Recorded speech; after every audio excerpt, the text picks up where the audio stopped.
Pessoal, boa noite. Acredito que já estejamos ao vivo. São exatamente 19 horas.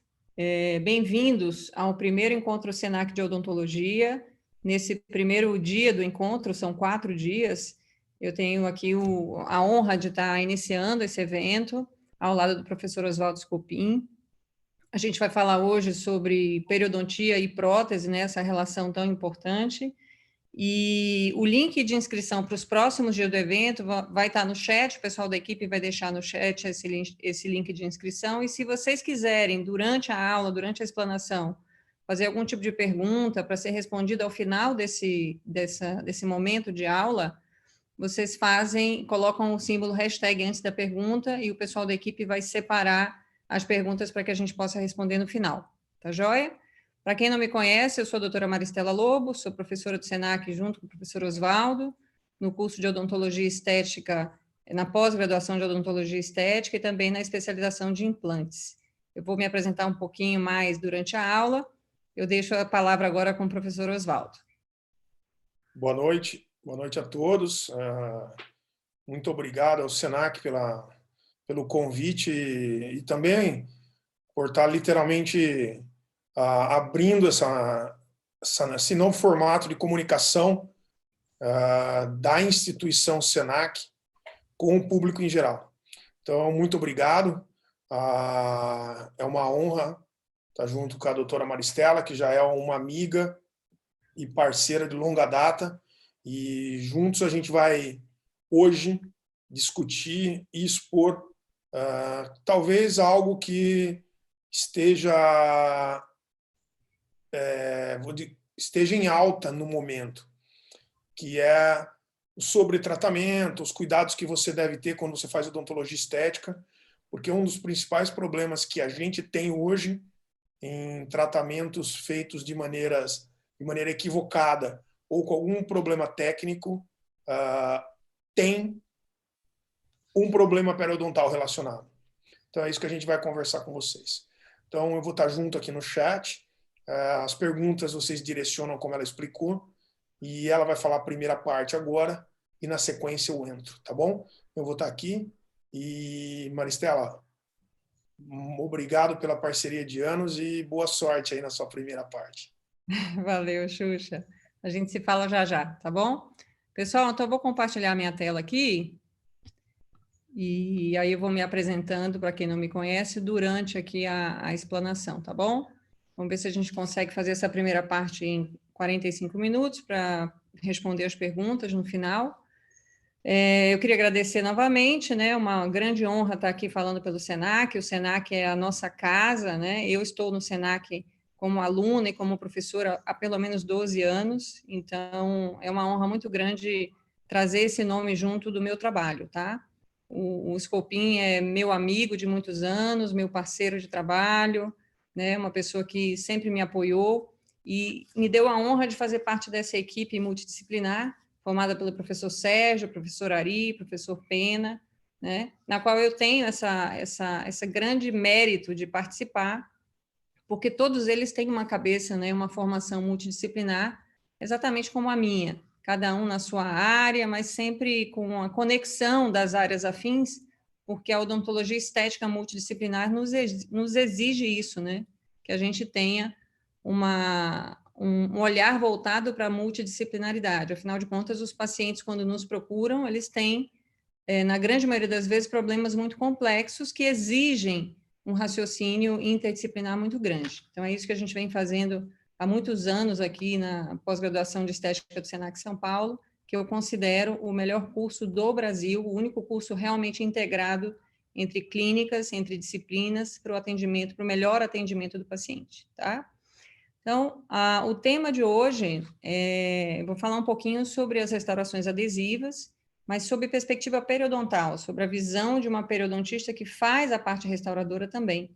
Então, quais seriam esses fatores chaves para evitar danos irreversíveis, uma vez que a gente tem visto com muita frequência esse tipo de situação clínica, onde eu tenho aí uma gengiva inflamada ao redor de elementos aderidos, né, elementos cerâmicos restaurados recentemente. Essa paciente, quando ela me procurou, ela tinha 1 mês, aí, 30 dias pós-cimentação desses elementos.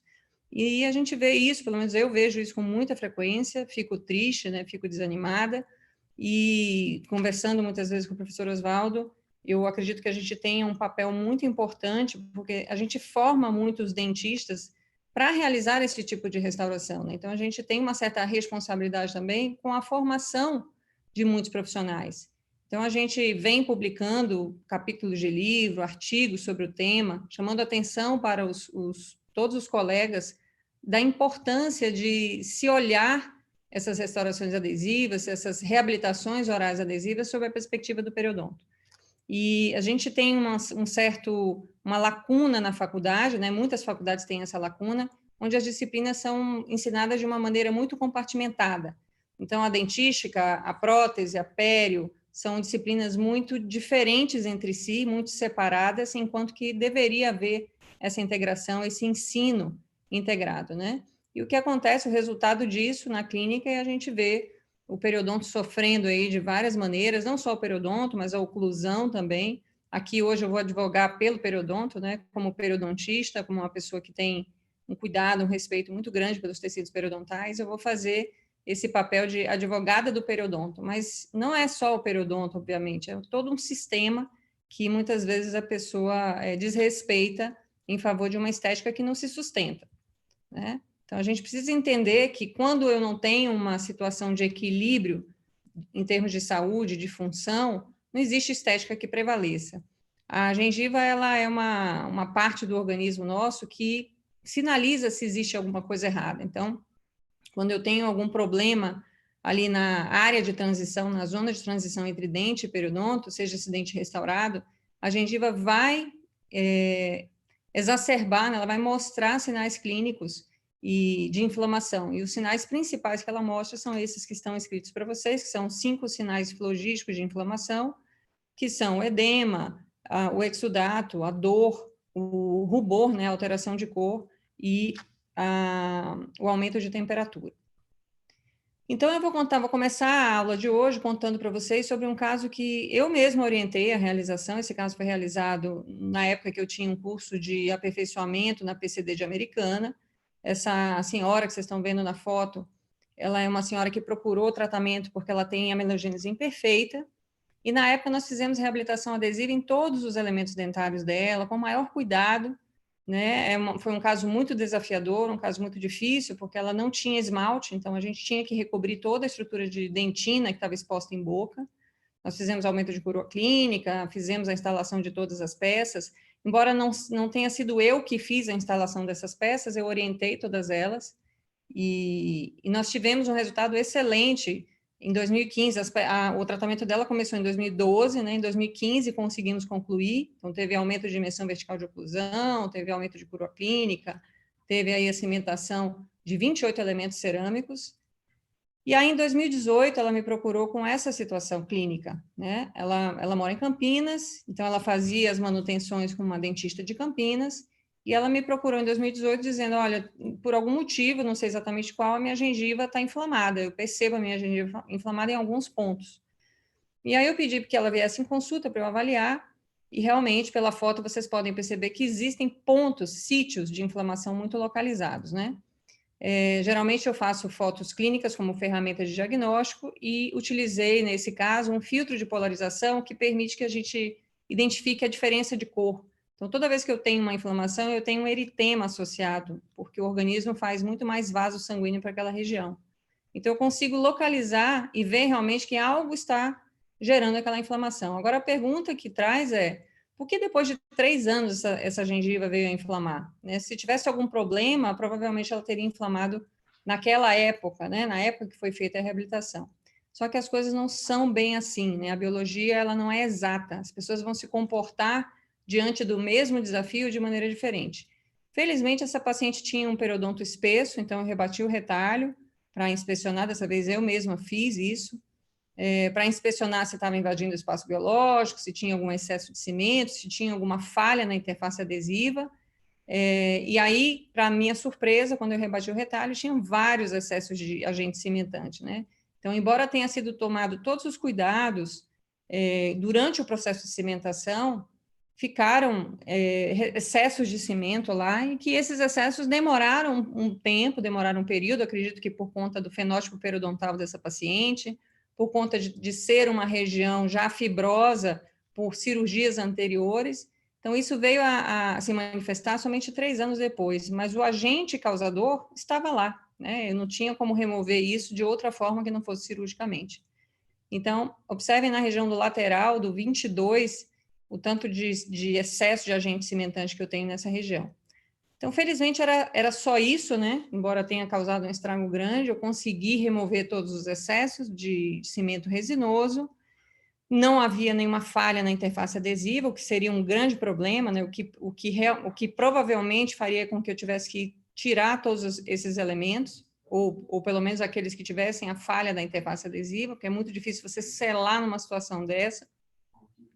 Mas aí eu consegui remover todos os excessos, suturei novamente, acompanhei essa paciente em todo o pós-operatório, então esse é o pós-operatório de 60 dias e o pós-operatório de 120 dias. Então, todos os fatores aí, os sinais de inflamação tiveram sua remissão. Então, esse foi um caso que eu consegui finalizar de uma forma feliz, mas que chamou muito a minha atenção pelo fato de que, primeiro, pode acontecer com qualquer pessoa que trabalha com odontologia adesiva, e segundo, pode não ser tão previsível quanto a gente acha que é, né? Pode demorar um pouco mais de tempo para realmente se manifestar. Nesse caso, ele está descrito no último capítulo do anuário da SBOE, que foi publicado em 2019. Nós fizemos toda a descrição do caso, até para chamar a atenção dos dentistas, né? E tem outros casos, nós temos outros casos acompanhados durante os cursos de pós-graduação no SENAC, em que tivemos problemas como esse aqui, por exemplo, que os alunos cimentaram as peças cerâmicas e entre a peça e o dente ficou o fio retrator. Então, inúmeros erros que acontecem, geralmente são erros técnicos, né? E por isso a gente tem que ter todo o respeito, todo o cuidado por esse tecido, porque de alguma maneira esse erro vai trazer prejuízo, ele vai trazer dano, ele pode trazer uma inflamação perene, algo que não para de sangrar, que tem mau cheiro, né? Ou ele vai trazer uma recessão da margem, né? Uma exposição de raiz, uma exposição de colo do dente indesejado. Então, a gente tem que realmente atuar. Nesse caso especificamente, os alunos realmente tinham deixado um fio retrator cimentado entre a faceta e o dente, e isso determinava uma situação clínica muito ruim, de difícil manejo. Nós fizemos a inspeção cirúrgica, identificamos o problema, né? Não só o fio retrator ali estava agindo como uma piscina de bactérias, mas também havia um sobrecontorno da peça.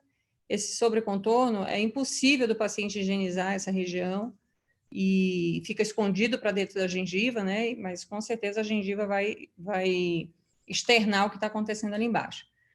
Nós decidimos, nesse caso, é um caso relativamente antigo, já tem alguns anos, nós decidimos fazer o polimento da peça, embora nós soubéssemos que não era adequado, por ser um disilicato de lítio, uma peça que tem glaze. Quando você remove o glaze, é muito difícil você alcançar o polimento compatível com glaze em boca, ainda mais em uma área que tem um difícil acesso, como a área proximal, como a área cervical. Mas mesmo assim, a gente tentou fazer isso, né, antes de remover essas peças, fizemos o polimento, né, o polimento o máximo possível, utilizando pontas diamantadas e também borrachas para fazer o polimento dessa região, reestruturamos e aí avaliamos após 30 dias, um pouco daquela inflamação foi embora, mas após, aqui é a diferença aí do antes e do PO de 30 dias, só que depois de 1 ano essa paciente voltou e a inflamação ainda estava lá. Então, essa questão de avaliação da cerâmica, que o professor Scopin também vai falar para vocês no final da aula, isso é muito importante quando a gente lida com as reabilitações adesivas, né? Não adianta tapar o sol com a peneira, não adianta postergar o problema. Nesse caso, por exemplo, a gente ainda não trocou as lâminas em função da paciente, mas é um caso que a gente vai ter que retratar. E, infelizmente, os casos de retratamento têm se tornado cada vez mais frequentes. Tem sido, inclusive, motivo de cursos, né? Tem surgido cursos para retratamento, enquanto que, na verdade, a gente tem que ensinar aos alunos o que não fazer, ou como fazer de uma maneira que não precise retratar. Então, pensando nisso, eu dividi essa aula em algumas regras básicas para quem deseja enveredar por esse lado de estética, de odontologia restauradora, a primeira coisa é que a gente jamais deve deixar de lado a biologia, porque a biologia ela sempre vai determinar sucesso e longevidade. Então, eu posso até aprender uma técnica, mas se ela não estiver baseada em conceitos biológicos, anatômicos, histológicos, fisiológicos, ela não vai ter sustentabilidade. Então, a sustentabilidade, ela se baseia em biologia, tá certo? Então, a gente precisa entender os tecidos do periodonto, os tecidos com os quais eu invado com a minha restauração, ou eu influencio com a restauração, e eu preciso, além de conhecer, respeitá-los. Para respeitar, realmente, eu preciso ter o conhecimento. Uma coisa é a informação, outra coisa é o conhecimento. O conhecimento é saber realmente por que eles estão ali, né? De que forma eu posso respeitá-los, de que forma eu posso causar dano e fazer tudo para que isso não aconteça. Então, é claro, tem muitas literaturas sobre esses tecidos, a gente costuma chamar isso de tecido mole supracrestal, ou zona de transição, ou unidade dento-gengival, mas são tecidos que realmente selam o meio externo do meio interno, porque o dente é um órgão totalmente peculiar do corpo humano, cujos 2/3 da raiz estão dentro do organismo, e 1/3 está fora, numa região extremamente contaminada. Então, eu tenho aí um grupo de tecidos muito importantes. Esses tecidos estão localizados na parte interna da gengiva, naquela que realmente se relaciona com o dente, né? E na parte externa eu tenho a gengiva inserida, o epitélio oral, que é é a primeira linha de defesa, na verdade, se assemelha muito à nossa pele, né? Ela dá uma proteção, por isso é chamado periodonto de proteção. O que eu queria chamar a atenção para vocês é que esses tecidos internos, o primeiro deles é o epitélio do sulco, o segundo é o epitélio juncional e o terceiro é a inserção conjuntiva, eles trabalham em conjunto, né? Um precisa do outro e um tem uma função diferente do outro. Só que uma coisa importante para a gente entender desses tecidos internos é que o primeiro deles, o epitélio do sulco, não faz parte do espaço biológico, então toda vez que eu posicionar o término de uma restauração dentro do sulco, nem sempre eu estou invadindo o espaço biológico, desde que não esteja a minha restauração em contato com o epitélio juncional.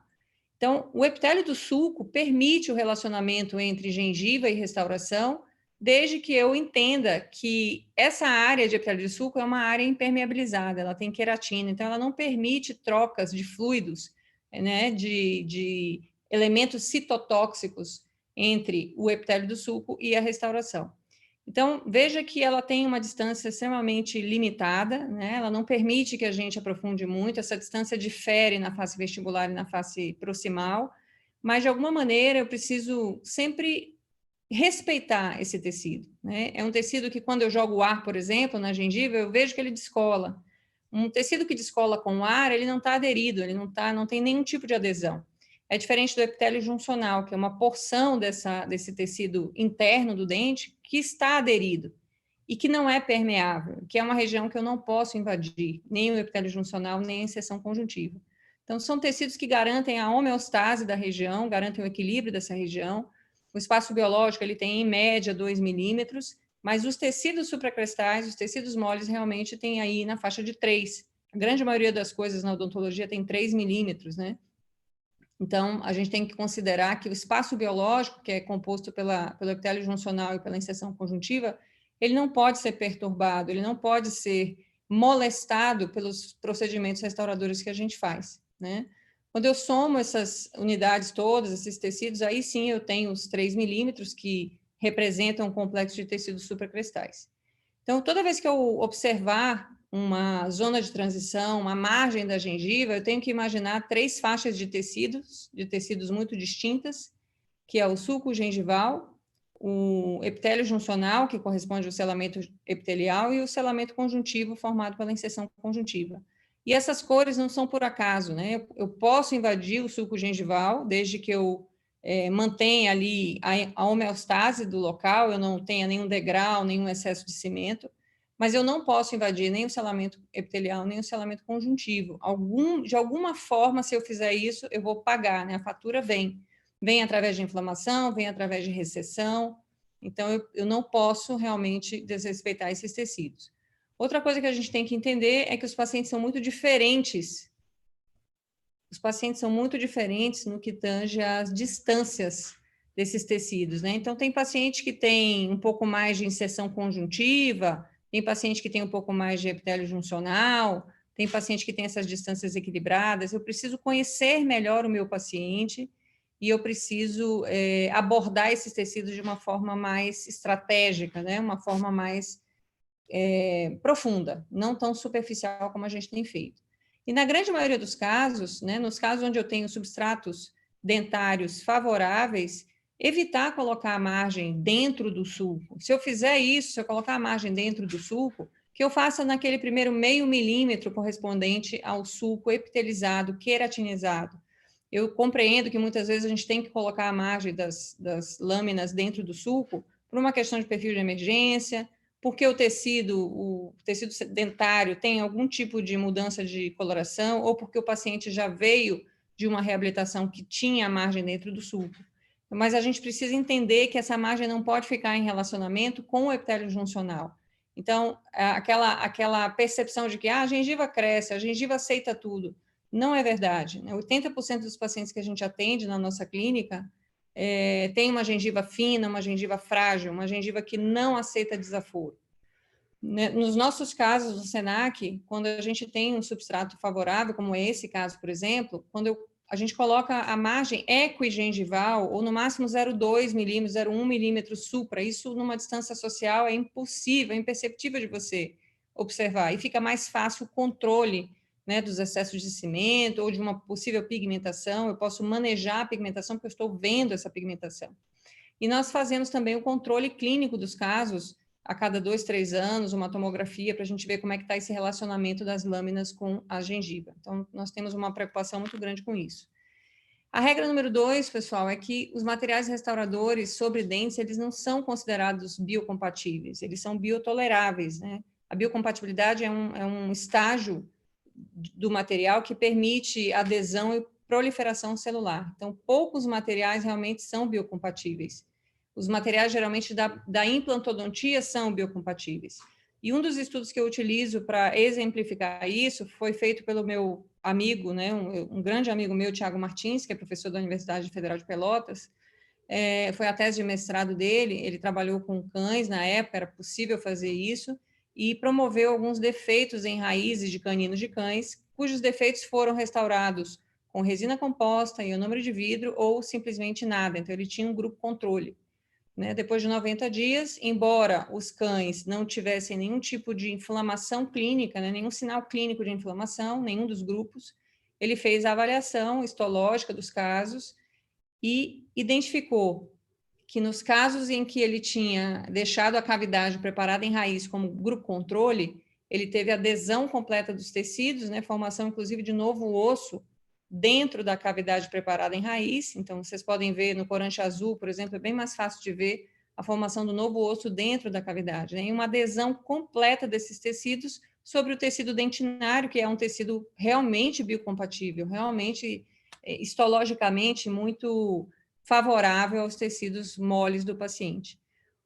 Uma situação totalmente diferente foi encontrada com os materiais restauradores. Então, onde vocês estão vendo a pigmentação roxa, significa um epitélio queratinizado, um epitélio que não adere à restauração. É como se o organismo entendesse que aquela restauração não faz parte de um tecido biológico interno, então ela tem que ser eliminada, né? Ela tem que ser encapsulada, ela tem que ter uma barreira física impermeável para não permitir que essa restauração, que tem monômeros, por exemplo, que são citotóxicos, continue danificando ou causando reação antígeno-anticorpo no nosso organismo. Né? Então, isso aconteceu tanto com a resina composta, quanto com o ionômero de vidro. Então, você percebe que o tecido não adere. Durante a preparação dos espécimes, alguma parte desse epitélio é perdido, mas se ele tivesse aderido, ele estaria aderido apesar da restauração. Tá? Então, esses conhecimentos a gente traz muito da parte de implantodontia. Na implantodontia, qualquer implante, ele representa uma restauração que invade o espaço biológico, é uma restauração transmucosa, e por isso os materiais que a gente utiliza na implantodontia, eles têm que ser biocompatíveis. Então, zircônia, titânio, PIC, que é um polímero plástico, todos eles são biocompatíveis.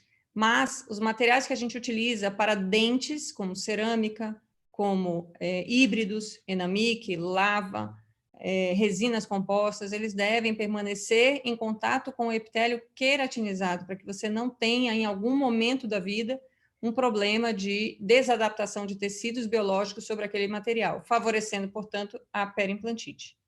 Então, tem muita literatura sobre isso, trazendo informações sobre os materiais. Eu acredito que, no futuro próximo, muitos materiais surgirão com efeitos bioativos, né?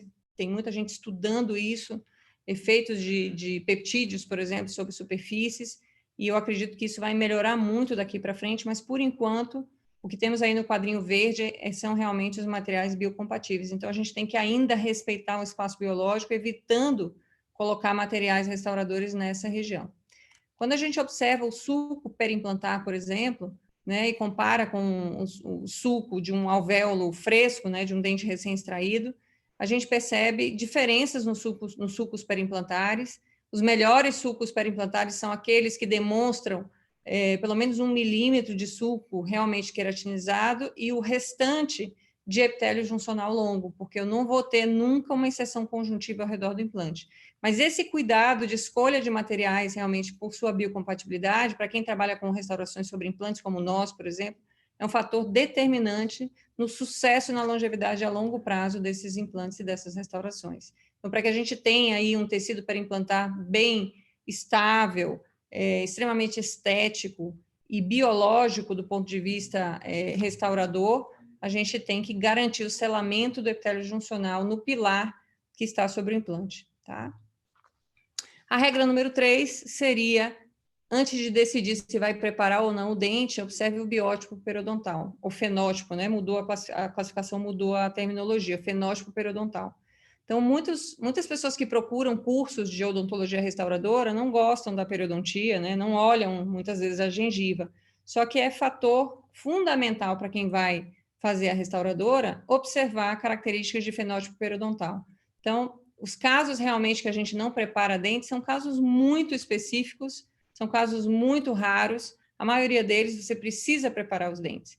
Então, características de fenótipo são importantíssimas para quem está realmente querendo fazer odontologia restauradora. Então, entender que os pacientes têm gengivas diferentes, têm gengivas mais espessas, mais finas, a gengiva e o osso, né? Não só a gengiva, o fenótipo periodontal como um todo. Tem pacientes que têm uma gengiva muito mais bonita do ponto de vista estético, mas com um risco também estético de instabilidade de imagem muito grande, que são a grande maioria dos nossos pacientes.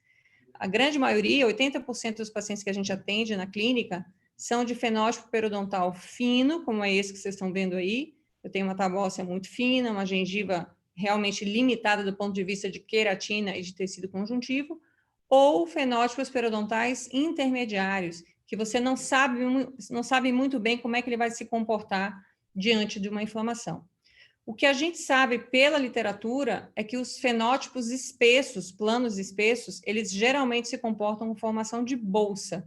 Então, aquela minha paciente que vocês viram no início da aula, ela não teria uma recessão de margem, né? Ela tende a formar bolsa porque ela tem um periodonto espesso. Mas a grande maioria dos pacientes vão tender a ter recessão da margem. Então, essa gengiva ela vai deslocar no sentido apical, expondo raiz, muitas vezes, ou expondo o limite da sua restauração que você não desejaria, tá? Uma outra coisa que a gente tem que observar em relação ao fenótipo é a convexidade da face vestibular. Existe uma relação aí entre a bossa vestibular, né, a convexidade dessa face vestibular, e o tipo de periodonto de gengiva que o paciente tem. Geralmente, as gengivas mais espessas demandam faces planas, né, elas não têm tanto problema com o impacto do alimento durante a alimentação. Agora, as gengivas mais finas, os periodontos mais frágeis, eles exigem que você tenha uma bossa vestibular, né, que vai livrar essa gengiva de um impacto do alimento, mas ao mesmo tempo vai permitir uma massagem, uma tonificação desse alimento com relação ao periodonto. Então, eu não posso simplesmente restaurar um dente sem levar em consideração que o fenótipo periodontal está intimamente relacionado à convexidade desse dente na face vestibular e à trajetória do alimento. Então, quando eu vou restaurar essa face vestibular, eu preciso avaliar isso. Será que a minha restauração vai causar um sobrecontorno e, portanto, não vai tonificar a gengiva do paciente? Será que a minha restauração vai causar um subcontorno e, portanto, vai causar impacção alimentar e trauma na gengiva do meu paciente. Então, o contorno vestibular é extremamente importante, a observação desse contorno lateral, incisal, oclusal, é muito mais importante, muitas vezes, do que características de borda incisal, que a gente vê os profissionais muito preocupados por aí, tá? Em 2014, eu e o professor Oswaldo publicamos um capítulo de livro no CIOSP, já chamando atenção para isso, né? Nós sempre nos preocupamos muito, nós sempre fomos muito parcimoniosos no ensino desse tipo de odontologia estética, né? Não é uma odontologia estética desenfreada, pelo contrário, ela é bem responsável, inclusive o professor Oswaldo publicou um artigo recente sobre isso, falando sobre a área de continuidade adesiva, né? Onde você tem o relacionamento de um elemento cerâmico com o dente, com ou sem preparo, com uma área de continuidade, ou seja, 0 degrau. Você não tem uma diferença entre a superfície do esmalte, do seu dente, e a restauração que você está realizando. É muito mais fácil, hoje em dia, você ter uma área de continuidade adesiva quando você tem um preparo, por mínimo que ele seja, 0,1 milímetro, 0,2 milímetros de profundidade. O profissional que vai realizar a sua restauração, ele tem mais controle, né, do perfil de emergência e da área de continuidade adesiva. Não significa que você não consiga fazer isso com um dente sem preparo, mas exige muito mais atenção, né? Então, a gente tem observado esses casos, né, onde você tem esse dente, por exemplo, foi um dente restaurado, uma margem equigengival, vocês observem que onde está em amarelo é onde eu tenho a lâmina, tá certo? Essa lâmina, ela não interfere na dinâmica do alimento, ela não causa nenhum tipo de inflamação gengival, ela não tem degrau. Então, você tem aí uma área de continuidade adesiva em que o paciente consegue higienizar muito bem essa região. Essa área de continuidade, ela também pode ser conseguida quando a gente utiliza o agente cimentante como um elemento intermediário. Então, não significa que, por ter exposição de agente cimentante, eu não tenha área de continuidade adesiva. Você tem uma região sem degrau, onde o paciente consegue higienizar, onde você não tem nenhum tipo de defeito de interface, da mesma maneira você vai ter saúde gengival. Certo? Então, em algumas situações, quando a gente faz a tomografia, a gente observa um certo degrau entre a lâmina e o dente, só que esse degrau está selado pelo agente cimentante. Então, muitas vezes você não tem nenhum sinal de inflamação associado, tem sinais de saúde gengival associados a esse tipo de restauração. Então, não é porque o dente está restaurado com uma lâmina cerâmica, com ou sem preparo, que ele está fadado a causar danos ao periodonto, de jeito nenhum. Você pode respeitar esse periodonto de várias maneiras, contanto que você o conheça e saiba realmente o que fazer para não causar danos, ok? Então, nós temos aí o acompanhamento clínico de vários casos, em breve esses resultados serão publicados. Nos interessa muito mais a longevidade, né, do que a beleza final do caso. Em outras situações clínicas, a peça cerâmica, né, a restauração, não só cerâmica, a restauração de resina também, pode atuar como um fator de retenção de placa, né, um nicho de retenção de placa. Então, se essa peça tiver algum tipo de degrau, algum sobrecontorno, se ficar algum excesso de agente cimentante ali, mesmo que a peça não esteja invadindo o espaço biológico, invadindo o epitélio juncional, vai gerar algum tipo de inflamação. E são as inflamações que a gente tem visto por aí, né? Algumas delas por invasão do espaço biológico, outras por presença de degrau e de peças que comprimem muitas vezes o tecido, né?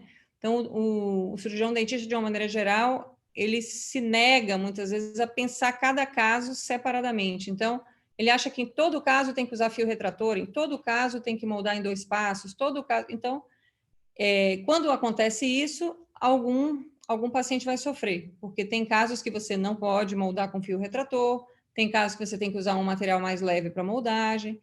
E aí, o que acontece? Vem a peça do laboratório comprimindo o tecido gengival, né? O dentista que não está acostumado a olhar para a gengiva não vê isso e, com certeza, isso vai ter alguma consequência biológica. Muitas vezes é a recessão da margem, tá? Compressão de papilas e recessão de margem.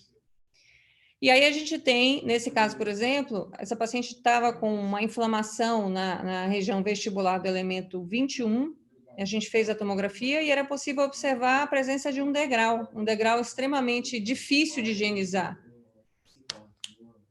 Tá? E aí, quando você observa o perfil de emergência dessa restauração, ele exclui totalmente a massagem do alimento na gengiva.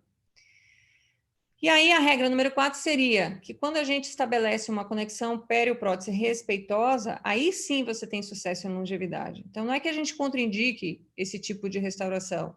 Eu vou falar de novo, a gente faz muito e a gente não tem esse tipo de problema são exceções os casos que tem gengivite iatrogênica, né? Aquela gengivite que está relacionada ao trabalho que você fez. Então, para isso, eu preciso observar o substrato dental e o preparo.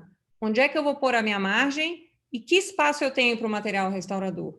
Então, muitas vezes o dentista quer preservar esmalte, quer fazer o caso sem preparo, mas preservando o esmalte, ele vai estar danificando o periodonto. Então, tem que haver esse equilíbrio entre ser suficientemente invasivo, minimamente invasivo e muito invasivo. Então, escolha sempre o suficiente invasivo. Tem que olhar tudo, tem que prestar atenção em todos os detalhes. O preparo do substrato dental, ele tem que ser suficientemente invasivo. Então, baseado em enceramentos prévios, baseado naquilo que você necessita de espaço para o seu material restaurador. Tem casos realmente que você não precisa de preparo, ou precisa somente de arredondamento de áreas de retenção, remoção de arestas. São casos raríssimos, são muito difíceis de encontrar esses casos, tá? Então, não é o dia a dia, não é o feijão com arroz, assim como cirurgias também sem retalho não são feijão com arroz, a gente tem que estar consciente disso. Na grande maioria dos casos, a gente precisa utilizar o preparo com o objetivo de dar espaço ao material restaurador, de adequar a anatomia, a função, a estética, né, o perfil de emergência, a acomodação dos tecidos. Então, o preparo é extremamente importante para isso. Uma outra questão é observar que tipo de material restaurador você vai escolher para o seu caso. Não é o técnico que tem que escolher, você pode até escolher com ele, mas quem tem que saber de materiais restauradores é o cirurgião dentista. Ele que tem que indicar o melhor material para o caso, né? E, portanto, vai fazer o preparo, o planejamento, todo baseado naquele material. O técnico vai te ajudar na construção de um perfil de emergência adequado. Então, os técnicos, eles devem também ter aula com o dentista, todo mundo tem que aprender junto para chegar num objetivo comum, tá? O acabamento cervical da peça é extremamente importante também. Muitos técnicos, a grande maioria deles, os melhores deles, têm um conhecimento muito amplo acerca de perfil de emergência e de espaço biológico, biologia do espaço, tá? Isso é extremamente importante. Esse técnico, por exemplo, o Fabiano Santolin, ele me mandou essa foto, né, mostrando a preocupação da peça, do perfil de emergência, o quanto que a peça está entrando dentro do sulco gengival, né, que tipo de relacionamento essa peça tem. E hoje em dia, com os scanners e os programas CAD/CAM que a gente tem, fica mais fácil, inclusive, para o técnico controlar o quanto que ele vai entrar dentro do sulco, qual a espessura dessa peça nessa região. Embora os sistemas CAD/CAM, na hora de fabricar a peça, né, muitas vezes não chegam numa espessura muito fina, o técnico precisa fazer um certo ajuste nessa peça. Através da parte computadorizada, né, do CAD, você consegue identificar se a peça está entrando, muito se está empurrando gengiva. Então, são ferramentas que a gente tem no dia a dia, inclusive nós fazemos no SENAC, né, essa parte de sistemas CAD/CAM, para que a gente possa utilizar isso como uma ferramenta interessante nas nossas reabilitações. Bom, um excelente técnico, ele vai saber exatamente qual o relacionamento que a peça cerâmica tem que ter com o periodonto. Nesse caso especificamente, que é o caso que está no nosso artigo, que foi publicado no IGE de 2019, esse caso, o Adriano Scheider, ele fez ele construiu essas peças cerâmicas sobre um modelo sólido, né, sem remover gengiva, porque essa gengiva ela foi moldada sem o fio retrator, então a posição da gengiva ditou para o técnico onde ele tinha que começar as peças. Então você vê a excelência do perfil, né, a excelência também do polimento, e com certeza essa excelência vai ser reproduzida em boca. Então, os sistemas CAD/CAM são muito bons, ajudam bastante, o professor Scopin vai falar um pouquinho sobre isso, mas tem que ter esse refino, né? Tem que ter realmente esse cuidado com a região cervical, tanto com a adaptação, quanto com a finalização, polimento e o perfil de emergência das peças, certo? Então, esse caso, por exemplo, foi um caso feito pelo Fabiano, foi aquele que ele me mandou a foto do recorte do gesso, né? E quando a gente faz a tomografia do caso, você vê que realmente a peça está em contato com o epitélio juncional, com a parte queratinizada, e aí você não tem nenhum sinal clínico de inflamação.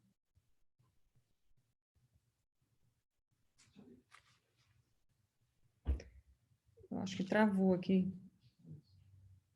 Vou tentar sair. Vocês estão vendo a minha tela? Xuxa, você está vendo a minha tela?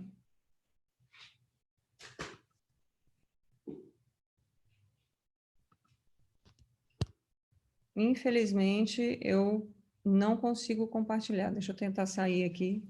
Clica no mousepad em vez de Eu clicar cliquei. na seta. Eu cliquei. Ah, é?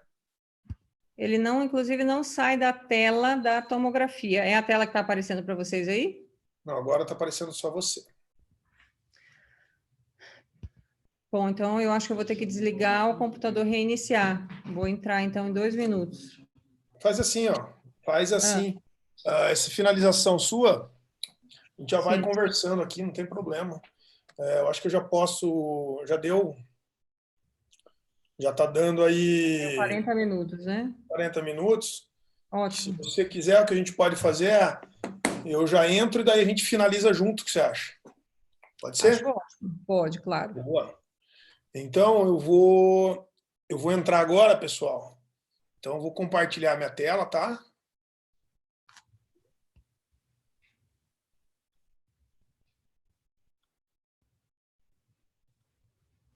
Ah, agora voltou. Ótimo. Voltou o seu? Não, voltou assim, você na tela e a sua tela. Ótimo. Olha, então tá bom, sem problema nenhum. Pessoal, boa noite. Vamos fazendo assim. A gente vai ajustando desse jeito, porque na verdade os assuntos, como eles são assuntos complementares, Uhum. não tem nenhum problema mais crítico. Mas vamos dar uma olhada se tem alguma pergunta. Por enquanto, o que você acha, Maristela? Vamos ver se tem alguma Bom, pergunta. vamos lá dar uma olhadinha aqui.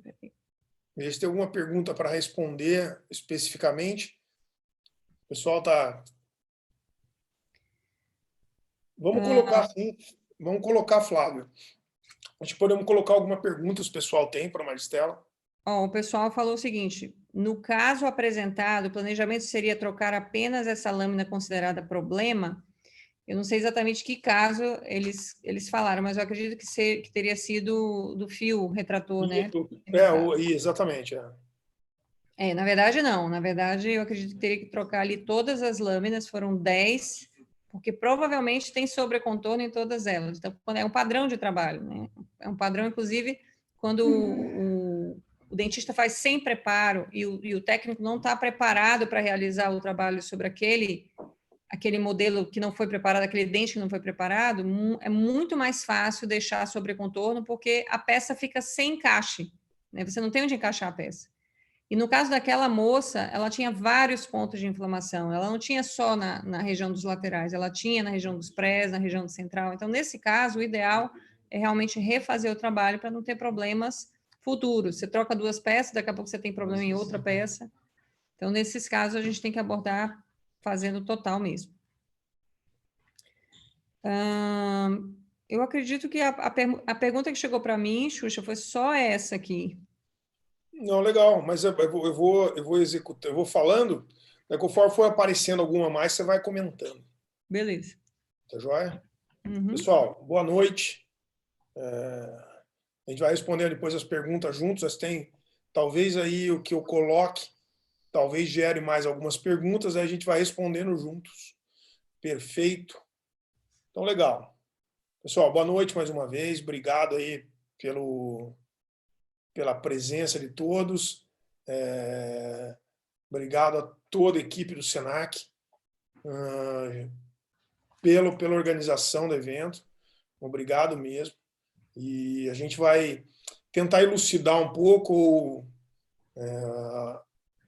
levar a todos nessa viagem, né, hoje, em biologia e odontologia estética. Quem já me acompanha há um tempo e quem já me conhece há um tempo sabe que a concepção e a ideia do que eu passo, ela é baseada não mais somente na concepção de prótese e odontologia e dentística de maneira separada. Desde do meio da década de 90, que quando os implantes surgiram como uma opção restauradora para prótese fixa, isso gerou como se fosse um start, como se fosse um ponto de partida para uma odontologia multidisciplinar. Logicamente, na literatura científica, antes do implante, antes do meio da década de 90, você já pode voltar em artigos Michael Cohen, John Coyce e outros autores que já utilizavam planejamento pré-protético baseado em ortodontia, a inter-relação pério-prótese, bastante com o grupo da Suíça e mesmo de algumas faculdades dos Estados Unidos, como a Universidade de Seattle. Ele já tinha essa concepção de odontologia multidisciplinar. Só que tem uma coisa, na década de 80 e até o meio da década de 90, você não tinha odontologia adesiva do jeito que a gente tem hoje. Você não tem odontologia adesiva com a gama de possibilidades, com o número enorme de possibilidades que você tem. Então, a partir do meio da década de 90 e com o surgimento do implante como algo realmente integrado às outras disciplinas, isso deu uma explosão na concepção de odontologia multidisciplinar. Mas nessa época, que é a época que eu estava fazendo mestrado e doutorado, tinha uma coisa interessante nessa época. Havia uma separação nítida e clara entre prótese e dentística. Era diferente. Então, quem fazia prótese era protesista e fazia preparos, e quem fazia dentística fazia restauração direta. Não havia uma integração. Na verdade, era quase assim, quase uma briga. Eu me lembro dos simpósios na pós-graduação na FOP, e a Maristela já estava lá nessa época, eram verdadeiras discussões sobre se fazia restauração direta ou indireta, como era quase uma briga interdisciplinar. E a periodontia era como se fosse uma ciência à parte. Eles falavam, o protesista não sabe preparar, agride o periodonto. Você não sabe fazer dentística de maneira adequada, se agride o periodonto. Então, as disciplinas eram muito separadas. Não existia essa integração. Então, o implante, na verdade, a implantodontia e a odontologia adesiva, ela trouxe as especialidades dentro do mesmo universo, que é óbvio que tem que ser assim. Não dá para você separar. Mesmo em medicina, você tem um ortopedista que foi um clínico geral um dia, o que ainda é. Então, são coisas que se interrelacionam e que isso daí é a base, é o cerne, é o core, é a concepção da odontologia multidisciplinar. E eu gosto muito de usar o termo reabilitação oral adesiva, porque muito da geração que eu vim, da geração da prótese clássica, o preparo de uma coroa, que era considerado reabilitação, era algo extremamente agressivo e que você destruía muito tecido. E a concepção de adesão trouxe essa mudança de concepção. E, obviamente, como a Maristela disse, essa concepção veio para a nossa equipe, veio para o nosso grupo. E eu estou no Senac desde o início da clínica odontológica. E o interessante, enquanto a Maristela falava, eu fiquei lembrando, né? O primeiro curso que eu tive no Senac, que foi praticamente o curso que inaugurou a clínica, foi um curso de odontologia integrada. Era um curso de pério, dentística e prótese. Então, o interessante era... E eu sempre, quando eu me lembro de algo que foi inovador na minha vida, o inovador que eu mostrei em aulas e artigos, eu sempre bato, eu estou em algo multidisciplinar. Eu estou falando de algo multidisciplinar. Então, eu já não consigo mais separar as coisas. Isso é muito interessante e mostra a concepção de odontologia atual. eu sou um clínico, isso quer dizer, praticamente 50% da minha vida eu fico dentro do consultório, atendendo pacientes. Por muito tempo eu fiz a parte cirúrgica do implante, tanto que eu coordenei a pós-graduação, a especialização de implante do Senac por quase 10 anos, que agora a coordenação está com o professor Sérgio Siqueira, que também está desde o começo lá com a gente. Mas de um tempo para cá, mais ou menos, vou dizer para você, que mais ou menos 2007, eu comecei a dedicar meu tempo mais para a parte de odontologia restauradora, tanto direta e indireta. E hoje, no meu consultório mais, eu não executo a parte cirúrgica de implantes, não executo a parte cirúrgica de cirurgia periodontal. Apesar de ter sido treinado, né, para fazer isso, eu prefiro fazer a parte restauradora. Então, a minha vida é clínica. E isso me levou a pensar como clínico. Então, todos os artigos que eu escrevi, desde quando eu entrei na parte clínica científica, eles sempre tiveram uma pegada científica, mas voltado para o clínico. E eu sempre bati nessa tecla, e quem me conhece sabe disso. Eu quero que o dentista, eu quero que o profissional entenda da ciência para uma melhor clínica. Porque eu costumo dizer, muitas vezes tem pesquisadores que conhecem tanto de cerâmica, estudaram todos os tipos de cerâmica, são PhDs, né? Tem títulos de PhD em cerâmica. Só que muitas vezes, na hora que vão transmitir isso para o clínico, se torna algo confuso. E eu me senti nessa obrigação. Por eu ter a formação com mestrado e doutorado em área de prótese, materiais dentários, eu senti na obrigação que eu tinha que levar essa parte científica para o clínico. Então, se você pegar todos os meus trabalhos publicados, tanto em português como em inglês, ou até mesmo em outros idiomas em que a gente tem, sempre tem uma pegada científica, mas voltado para o clínico. E eu vou citar algumas coisas, mas que é importante para você, que faz a parte clínica da odontologia, entender que você muitas vezes precisa entender de ciência para preparar um dente, para ajustar uma cerâmica, como a Maristela mostrou, que você precisa entender de biologia e limites da biologia para você fazer odontologia estética. Então, o ponto é, a gente se dedicou a isso e a gente busca isso hoje. Então, um desses artigos publicados foi em 2011. E por que 2011?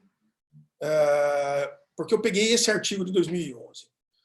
Esse artigo foi escrito juntamente com um dos grandes nomes da odontologia mundial e um grande parceiro meu, o Dario Adolphi. E 2011 foi um ano meio chave para a gente. Para a gente, que eu digo para a odontologia como um todo. Em 2011, a gente que eu digo, dentistas no mundo todo, começaram a ousar um pouco mais.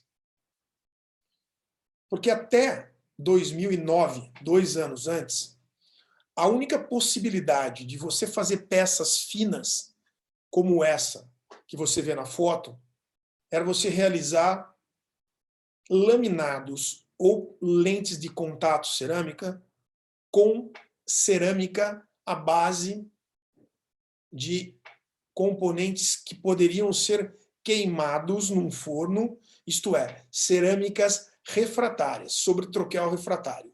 Então, cerâmicas feldspáticas sobre troquel refratário era a única opção que você tinha até 2009 para fazer fina peça. Não estou dizendo que já existia técnica injetada, já existia Empress 2, já existia Empress Leucita, só que você tinha que fazer preparos que muitas vezes você precisava de espessura a partir de ponto 7, a partir.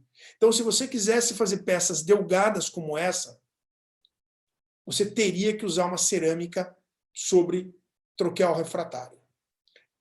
Em 2009, surgiu o IMEX HT, e daí, a partir disso, começamos a usar mais, e casos como esse se tornaram populares. E quando eu digo popular, eu levo para o lado positivo e para o lado negativo.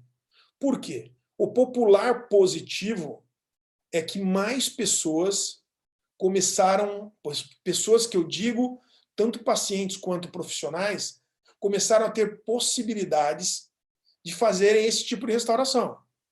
Então, o paciente que queria um laminado cerâmico com essa espessura bem fino, conservador, sem destruir tecido, o paciente podia fazer. O dentista podia fazer e o técnico podia fazer. Olha que interessante, que até antes disso, só quem tinha acesso a ceramistas e protéticos que sabiam fazer a técnica sobre troquel refratário, que é uma técnica custosa, poderiam fazer isso. Esse é o lado positivo da popularização. Mais pessoas tiveram acesso. Só que a gente chegou num momento que a gente teve o quê? O lado negativo. Por quê? Muito dentista, muitos clínicos, e ainda hoje isso, basta você entrar no Instagram, Facebook ou qualquer outra mídia, que você vai ver a quantidade de absurdo que você vê. Porque as pessoas imaginavam, então não preciso mais de preparo, eu vou lá e colo alguma coisa em cima do dente. Como se fosse uma unha postiça que você coloca e tira. Então, nessa época, você teve uma conversão de ideias. Foi uma virada. Você deu uma como se fosse um liquidificador. Misturou um monte de coisa e parecia que, não, agora todo mundo pode fazer lente de contato. Então isso, por que eu digo isso? Porque tem tudo a ver com o que a Maristela e a gente se propôs a falar. A popularização de laminados e lente de contato, que foi benéfica do ponto de vista de acesso à população e os dentistas a peças conservadoras, trouxe um outro lado da moeda. Um lado negro, um lado difícil, lado negro fazendo analogia, por favor, à série Star Wars, sabe? A face do bom, do lado ruim. Então, um lado escondido, um lado nas sombras, em que pessoas faziam prótese sem ter um treinamento adequado. Isso foi em 2011 que explodiu isso. Foi aí que a gente começou a fazer. E esse caso com o Dario, e publicado nessa revista internacional, quando o Dario pegou essas peças na mão, ele falou, pô, cara, isso é demais. Isso vai mudar a odontologia. E a gente olhou isso com olhares tipo de maravilhados, entendeu? Porque peças praticamente sem nenhum preparo poderiam ser feitas com uma cerâmica mais resistente. Essa cerâmica se chama comercialmente de IMEX HT. IMEX é o sistema, é uma cerâmica à base de silicato de lítio, e HT é a translucidez dela. HT significa alta translucidez em inglês, High Translucence. Então quer dizer que uma peça extremamente resistente poderia ser feita dessa maneira, sem muitos problemas devido às características do material. Mas a popularização negativa trouxe isso. Muita gente vendeu ou entendeu que a ideia de laminados, entre aspas, tipo lente de contato, ser um procedimento simples, trouxe para a gente exatamente o lado pior. E o lado pior é o quê? Não é porque a peça é fina, não é porque ela pode ser feita em algo sem preparo, que é um procedimento de simples execução. Na verdade, é um procedimento mais complexo ainda, no meu entender.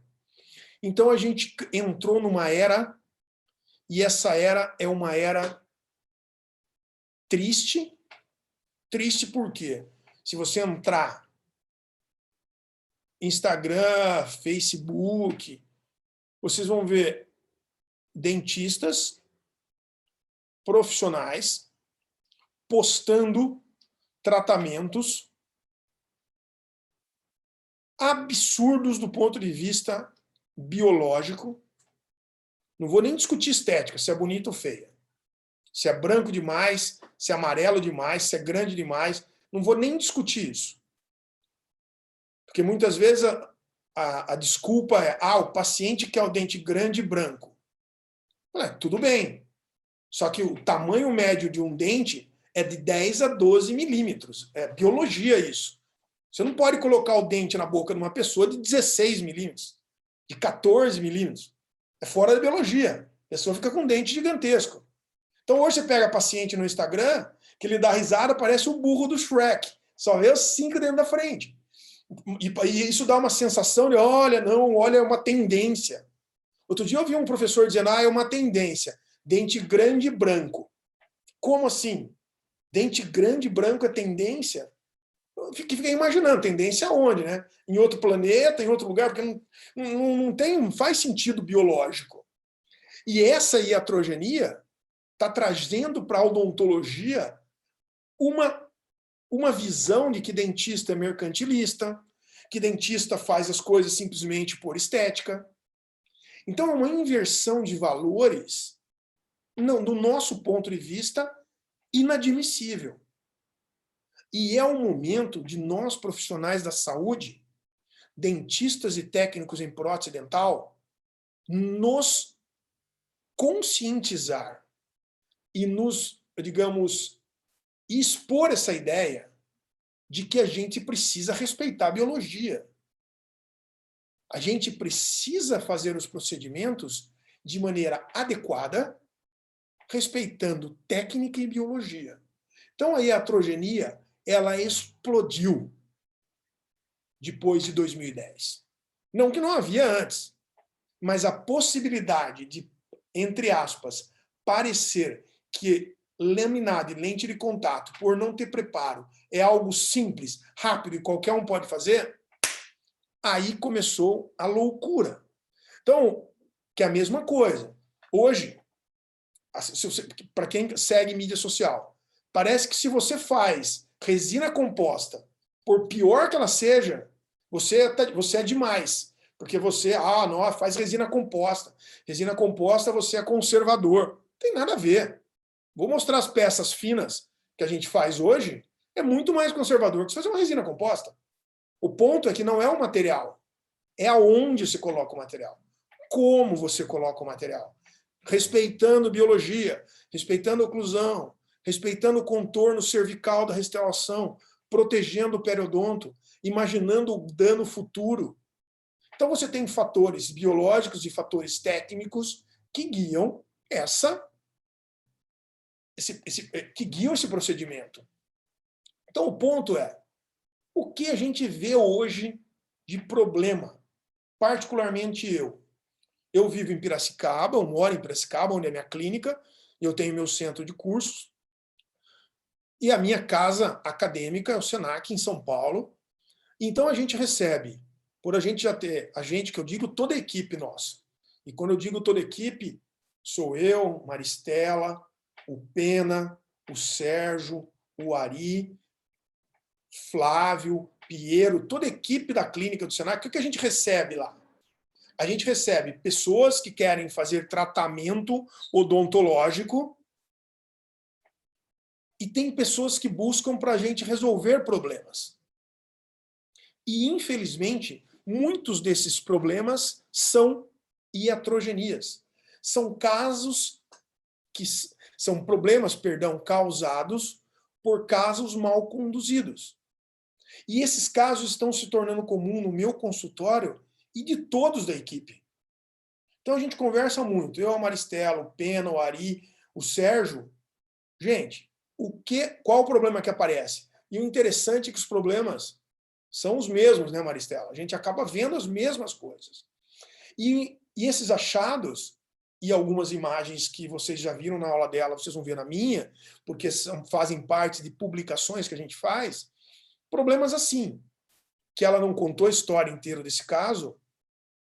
Esse caso foi feito por um dentista relativamente famoso e um ceramista tão famoso quanto. Então, o técnico em prótese dental, se você olhar a anatomia do dente, a anatomia é maravilhosa. Deve ter usado a melhor cerâmica, na melhor técnica. Mas olha que interessante. Você não tem um fator só para ter sucesso. Se você tem um bom técnico que sabe anatomia e te entrega uma anatomia, se você chega no teu consultório e, de alguma maneira, cola a peça de maneira equivocada, você causa um problema. Não adianta você ter pago o melhor ceramista, você ter cobrado no paciente para trabalhar com esse ceramista, e no momento da cimentação, você deixa quase 3 milímetros ou 2 milímetros de cimento resinoso dentro do sulco gengival. Que é o sulco, como a Maristela disse, que pode, entre aspas, ser agredido momentaneamente, porque ele tem uma capacidade de reparo, mas você não pode deixar um dano permanente por meses, por anos. E a nossa experiência diz o quê? Cimentação é um problema. Cimentação é crítica. Eu, por exemplo, não consigo olhar um vídeo de você tem 10 elementos todos sendo colados ao mesmo tempo. Eu não consigo. Por quê? Em algum momento você pode perder o controle e não tirar o excesso de maneira adequada. Não estou dizendo que está certo ou errado. Estou dizendo eu não consigo. Por quê? A minha experiência com educação e a minha experiência de anos realizando odontologia estética é que sim, esse tipo de problema é comum. E normalmente esse problema acontece por quê? Vou dar um exemplo hoje. Hoje, no consultório, eu peguei um paciente o dia todo para cimentar 10 elementos. Você chega para mim e fala, 10 elementos, Cupim, você pode cimentar em 2 horas, 3 horas? Eu? Não. Eu não consigo. Eu levo em média, para cimentar um elemento, se dá tudo certo, 15 a 20 minutos. Eu. Estou dizendo se está certo ou errado. Que inclui ajuste, colocação de fio quando esse fio precisa, remoção do excesso, remoção do excesso com lixa, checagem do periodonto, polimento e acabamento, fio dental, superfloss, fita dental, acabamento. Só daí eu vou para a próxima peça. É a forma como eu trabalho, porque desta forma eu consigo evitar danos como esse. Então, a cimentação, ela hoje é um problema. Tanto que eu não terminei de cimentar todos os 10 elementos. Eu consegui cimentar 7, faltam 3. Só que eram 5 horas da tarde. Não é só porque eu tinha aula para dar que eu não terminei de dar para vocês a aula aqui. Não era só por causa disso que eu parei de cimentar. Sabe por quê? Porque meu cérebro, depois de 10 horas trabalhando, não é igual o meu cérebro das 8 horas da manhã. Então, por exemplo, eu só cimento casos delicados como esse quando eu estou descansado. Eu não vou cimentar essa peça 8 horas da noite, depois de eu ter trabalhado das 8 da manhã às 8 da noite, e vou até às 10 da noite para cimentar a peça. Alguma coisa eu vou fazer errado.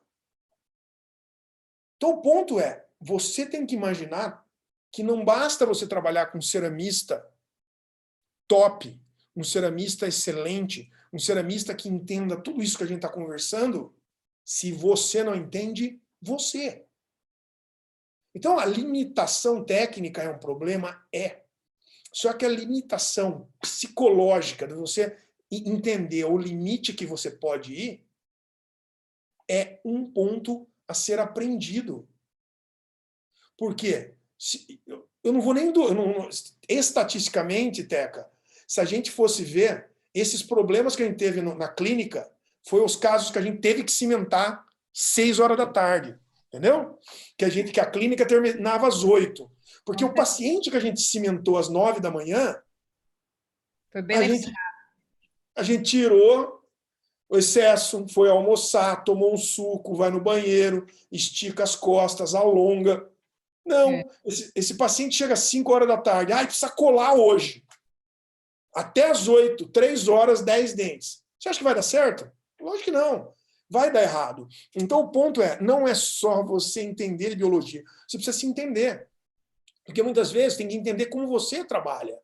Então, parte dessa iatrogenia, ela é causada por inépcia ou o profissional não ter a capacidade de avaliar a limitação, não só técnica, como psicológica ou da forma como trabalha. Então, abra os olhos nisso. Parece uma bobagem, mas isso eu só aprendi com o tempo.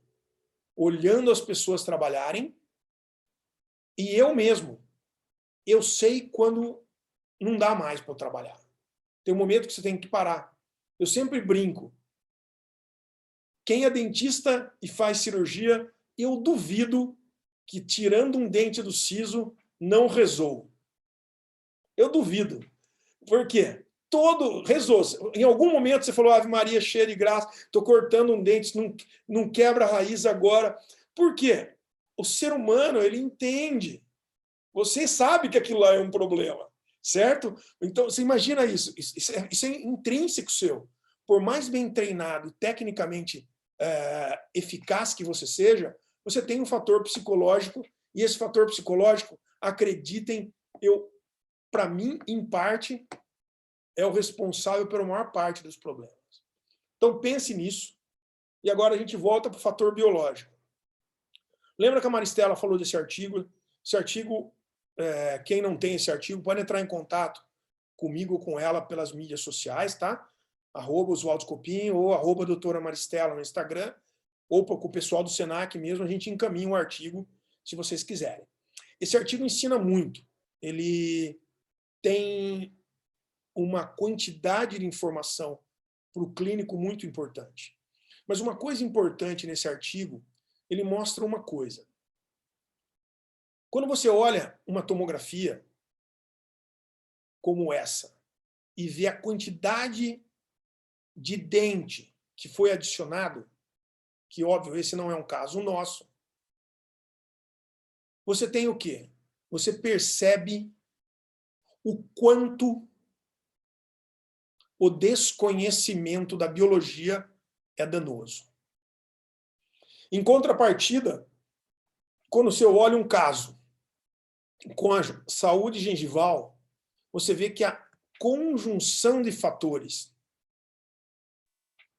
que eu disse, capricho do dentista, capricho do técnico, capricho na hora do preparo, capricho na hora do respeito do periodonto.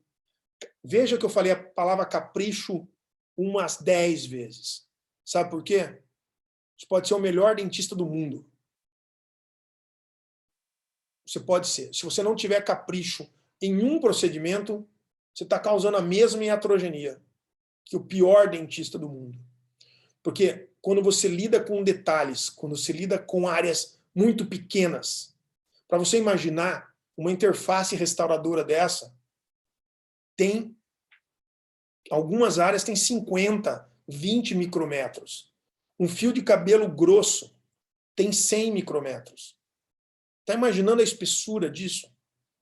É a metade de um fio de cabelo. E você vai ter que fazer o quê? Tirar excesso de cimento, polir aquela região em um acesso extremamente limitado. Por isso, a respeito da biologia, caminha junto com tudo isso. Porque casos como esse que vieram no meu consultório, a paciente falou para mim, doutor Oswaldo, eu fiz essas lentes de contato há pouco mais de um ano e minha gengiva está inflamada. Sem fazer a radiografia, só nas fotos iniciais, quando eu olho o capricho que essa peça foi feita, Se essa peça tivesse 10 anos, tudo bem. Mas menos de 1 ano e meio, menos de um ano e pouco, ela disse. Você vê que não houve capricho nenhum na seleção do material, no preparo. Só que para a paciente, ela acha que o problema é a gengiva dela. Olha que interessante. Essa outra foto, que é do Sérgio. O paciente procurou ele, não sei se é essa paciente, procurou ele e falou assim, Sérgio, doutor Sérgio, eu vim fazer limpeza aqui no seu consultório, que a especialidade do Sérgio, entre outras, também é periodontista. Só que eu acabei de fazer essas lentes de contato. Tome cuidado com elas. Então, o paciente ela não tem a percepção. Quem está causando a inflamação de gengiva, ou na gengiva, perdão, é a lente de contato mal feita. Então, o paciente vai no dentista, que é o periodontista, no caso não foi o Sérgio que fez, procurou especialista em periodontia para resolver um problema do outro dentista. Achando que tá linda a peça. Imagina, porque o Sérgio teve que explicar que ele não adiantava ele fazer uma limpeza ali. Essas peças estavam com sobrecontorno, uma peça recente com trinca. Então o problema ele vai muito além. Outro caso da Maristela. Isso daí não é facete, isso daí não é lente de contato. Isso é resina composta, né, Maristela? Isso é resina composta. Então não adianta falar, eu faço resina composta, estou sendo conservador. Não. Se fizer resina composta mal feita, está agredindo do mesmo jeito. Dá uma olhada nisso. Então o ponto é, o que a nossa geração vai imaginar vendo isso? Que dentista só faz burrada. Que dentista hoje só está fazendo coisas absurdas em nome da estética. Isso que me irrita um pouco hoje em mídias sociais.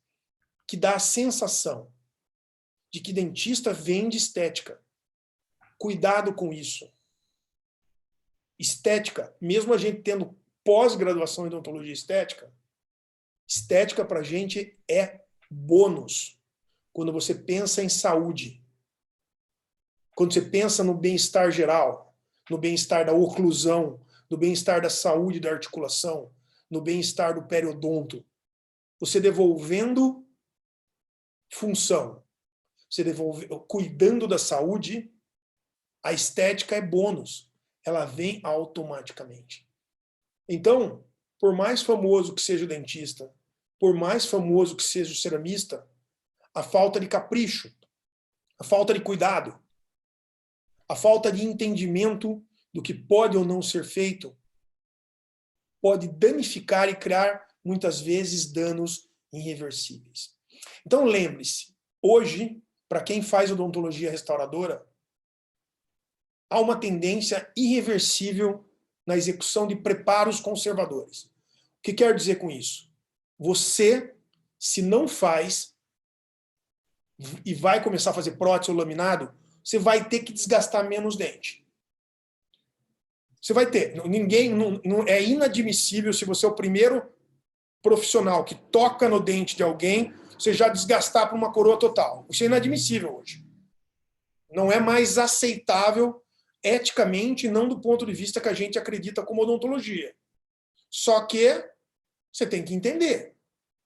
Porque, por exemplo, casos como esse, feitos com tecnologia digital, e hoje o Senac, que sempre foi pioneiro em várias tecnologias, hoje a gente incorporou já há um tempo, e com certeza a gente, o primeiro curso reconhecido de pós-graduação em odontologia estética, e com certeza o primeiro curso reconhecido que estamos padronizando todos os protocolos de formato digital. Não estou dizendo que o dentista que vai fazer o curso só vai fazer digital lá, mas ele vai entender como usar o digital. E isso é um exemplo. Porque muitas vezes, e a Maristela disse muito bem, muitas vezes você precisa colocar fio, muitas vezes não. Mas quando você prepara, hoje, na minha concepção, e olhando lá do laboratório, o fio é importante. Mesmo para você escanear. Porque quando você escaneia um dente, esse é um exemplo, na verdade, o scanner é uma sequência de fotos e o laboratório muitas vezes recebe a imagem que está à direita de vocês. O laboratório ele enxerga como se fosse o gesso. E se ele não tiver a manha, a habilidade de jogar e entender onde está o término, ele cria o mesmo sobrecontorno que virou o problema que a gente mencionou. Então, tem uma tendência irreversível de execução de preparos? Sim. Só que ser conservador não quer dizer não colocar o fio. Quando a Maristela disse diagnóstico, entender fenótipo, entender a altura da crista óssea, entender a variação dessa crista óssea naquele trabalho científico do John Coyce, ela explicou ali. Porque se entendendo as variações, você entende como você usa. Um exemplo de odontologia digital. Esse é uma coroa, paciente meu, em que eu tive que trocar a coroa. Isso já existia o preparo. Então, na hora que eu coloco o fio, é a imagem da esquerda de vocês. Quando eu olho, parece uma coisa horrorosa. Eu falo, meu Deus, como que o protético vai fazer algo em cima disso? Só que quando você começa a aprender com odontologia digital, você entende as ferramentas que tem. E essas imagens obtidas a partir do scanner Tri-Shape, que é um dos que a gente usa nos cursos do Senac lá em São Paulo, no curso nosso de pós-graduação, dá uma olhada que interessante. Essa imagem que o scanner tem, essa imagem que o scanner converte, só que você consegue virar ela. E o laboratório, ele separa o que é gengiva e o que é dente, e na hora da impressão 3D, dá uma olhada o sulco como fica. Porque se você olha a imagem do scanner, você fala, não está afastado a gengiva. E, na verdade, a gengiva está muito bem afastada. Porque muitas vezes o dentista que não tem a experiência com o scanner, ele acha que tem que arrebentar a gengiva para pegar o término. O técnico que tem que entender como delimitar isso.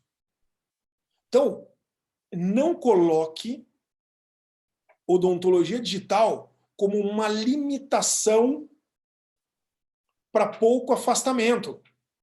Vejam que eu mostrei casos com pouco, com muito afastamento, e que o muito afastamento não é uma destruição da gengiva, é respeitando o que a Maristela falou. Então o ponto é, temos muitos fatores a serem analisados quando falamos sobre sucesso em odontologia estética. E outra coisa que também queria pontuar para vocês, todo mundo só fala de dente anterior, né? Como se dente posterior não existisse, né? Em estética, lógico que existe. E dá uma olhada nos preparos que a gente faz hoje. Hoje, esse dente à direita é um dente preparado. Preparado por quem? Pela própria natureza. O paciente tem erosão, desgaste dental, bruxismo, ele já preparou o dente. Então, quando eu aumentei a dimensão vertical desse paciente, eu tenho espaço. E olha que interessante, esse é um modelo troquelado à esquerda de vocês do paciente. Já é o dente dele. Quando eu estava fazendo prótese ou lá na graduação, um paciente como esse estava possivelmente condenado a tratamento de canal, coroa total. Hoje, olha o que a gente consegue fazer. Com cerâmica, praticamente sem desgaste. E olha o contorno cervical. Olha lá embaixo. A biologia continua. O que eu pedi para o protético, para o técnico fazer nesse momento? Devolva forma e função. Vou repetir. Eu não pedi para ele, faça uma prótese. Pedi, devolva forma e função. O que eu tenho? Peças finas, mesmo em dentes posteriores, que respeitam o tecido periodontal. Então, essa história de que sempre tem que preparar um pouco, pode ser, mas tem caso que não precisa preparar nada. E exige muito mais do profissional e do profissional dentista e técnico, sem dúvida nenhuma. Sem dúvida nenhuma que você tem que prestar muito mais atenção. Então, abra os olhos nisso, entenda, aí o caso depois de 6 anos e 7 meses em função, veja 6 anos não 6 meses. Veja a gengiva desse caso. Caso sem preparo. Não é porque sem preparo que eu danifico a periodontia, entendeu? O tecido periodontal. Essa é a concepção. Então, esse é mais um artigo que eu gostaria de recomendar para vocês, que eu vou passar ele rapidamente, porque ele é importante. E eu vou pontuar aquilo que a Maristela disse sobre fios. Muita gente pensa, lente de contato, laminado, não tem preparo, não preciso colocar fio. Só que olha essa paciente, ela tem um fenótipo espesso. Se eu não colocar o fio, o técnico que vai fazer esse caso não entende a anatomia do colo ou do contorno cervical, como diz o Dario Adolphi. E facilita muito para ele criar o perfil de emergência se eu colocar o fio. O fio afastador, ele ajuda o técnico a delimitar o modelo, se você molda, e o fio ajuda o técnico a desenhar a peça no mundo digital. Porque, veja aí, o modelo com o fio em posição. Ele ajuda o técnico a criar o troquel de maneira adequada, riscar aonde vai ser o futuro término da futura restauração. E eu consigo dar uma olhada em encerar a restauração. Se eu te mostro essa foto, você vai falar, mas Copinha, a peça está supragengival. Eu vou dizer o quê? Não. Ela está onde? Ao nível do tecido da margem gengival. E quando a gengiva, que está afastada pelo fio, descansar, ela vai descansar em cima daquela área de continuidade adesiva, bem polida e bem acabada, porque a peça pode ser injetada, e eu tenho isso no modelo. Você olha no modelo e fala, mas vai ficar parecendo a margem. Lembrou o que a Maristela falou? A área de continuidade adesiva é uma interface de união. E quando você olha na boca, isso desaparece. Porque o cimento resinoso une estrutura dental e material cerâmico. Perfeito? Então, complementando o que eu falei com vocês, o que eu me propus a falar para vocês é cuidado com essa interface periodontologia restauradora. Casos sem preparos são raros. Quase todos os casos precisam um pouco de preparo. É muito difícil ter lente de contato pura. Por isso que muitas vezes tem atrogenia, que a maioria dos profissionais não entende isso. Avalie o fenótipo periodontal, sempre. Maristela bate muito bem nessa tecla. Lembre-se que o laboratório precisa estar preparado para entender a anatomia e essa limitação de espaço, que é uma nova tendência. E lembre-se que a cimentação, o acabamento e o polimento da peça é crítica. Se você for fazer 10 horas da noite, depois de 10 horas de trabalho, pode ter certeza que alguma coisa errada você pode fazer. Tá bem? Então, muito obrigado por enquanto, tá bem? Que a gente vai ficar vamos bater um papo agora sobre as perguntas, e daí eu e a Maristela estamos disponíveis para isso. E também, se você quiser, Teca, complementar o que faltou da tua aula, só para dar aquela finalização, eu acho que daí dá uma fechada nisso tudo que a gente conversou. Show. Então tá bom, eu vou compartilhar aqui rapidinho antes da gente...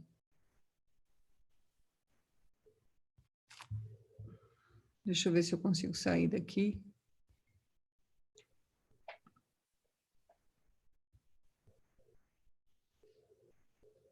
Perfeito. Tá entrando aí? Já entrou.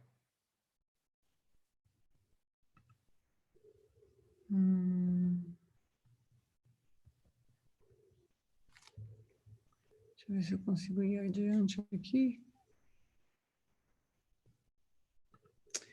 Não consigo sair daqui da minha tela, Xuxa. Eu vou fazer o seguinte, eu vou interromper o compartilhamento. Não, tranquilo. Vamos pegando essas perguntas do pessoal. Vamos ver a pergunta aqui. Joia, já tem umas perguntas aqui, Teca. A gente vai responder no meio junto. Tá bom. Joia, vamos lá. Consegui interromper o compartilhamento ou não consegui ainda? Não, está aparecendo aí na tela sua. Mas dá um stop share, acho que tá travando. Tá travando, eu não consigo nem... Tenta compartilhar a sua, que daí automaticamente eu saio da minha. Quando você sair da sua, aí a gente libera a tela. Para aparecer eu, você e todo mundo aí. Não posso, porque tá dando share o seu. Agora foi. Consegui. Foi? Tirei? Foi aí? Agora, foi. Então, vamos lá. Pessoal, olha lá, perguntas. Roberto Mendes. Teca, para mim e para você, eu acho que é interessante essa. O biótipo gengival, né? Vamos falar o fenótipo gengival, espesso, dificulta no escaneamento intraoral? Eu vou dar a resposta da minha opinião. Tá. Não. Moldagem e escaneamento, o importante é o controle tecidual.